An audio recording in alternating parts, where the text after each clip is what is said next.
All right, so you made it to phase 4, and now we're talking about squatting mechanics, but we're going to add a little rolling motion. And what we're going to do is we're going to learn how to do a candlestick roll, which is a very basic way of squatting down, rolling onto our back, and then performing a roll forward that takes us back into the bottom of the squat and then standing up again. What I want you to think about is exactly what we talked about in phase 1, is being able to squat with a narrow stance. That was one of your squatting variations. So what we're going to perform is a foot together squat.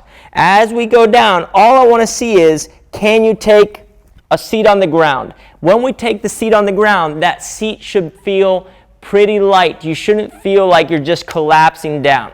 But once you get there, you can just lie down on your back. So we're going to squat down, take a seat, lie down on our back. It doesn't have to be complicated. It's really just a squat into a sit-up. If you feel comfortable with that, now you can make it a little smoother, where you're going to take a seat, and once you hit, you're going to allow yourself to rock back. So if you watch me from the side, I'm just going to squat down, take a seat, round my back, rock, sit. It doesn't have to be fancy, but what I want you to think about is keeping the arms up and allowing the hips to come up as you roll back. This roll back is going to allow you to create some momentum, and that momentum will carry over into the full candlestick roll. So we're going to do this again, but now as we rock back, we're actually going to extend the legs and the hips up. So I'm going to sit down, rock back, extend up, sit again. Notice I'm not standing up out of that squat. I'm just doing the negative phase. Once you have the negative phase, now comes the fun part. I want you to think about driving the feet to the ground and your heels to your butt fast. So we're going to sit down, rock, heels drive, and what you'll notice is that the butt wants to start coming off. If you don't make it, no big deal. Just allow yourself to fall back again. All we're looking for here is a fluid rocking motion.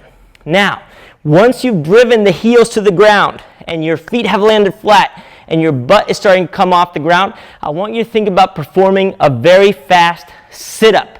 And the sit-up should not just be a half-range sit-up, it should be a full-range sit-up. And what I'm talking about here is I want you to send your nose to your toes. So you're going to rock back, allow the feet to come up, feet down, sit up. Notice where I finish. Looking down. Hips are up. I stand tall. Now, if you practice your squatting mechanics and you dial those principles in, it will carry over to this movement.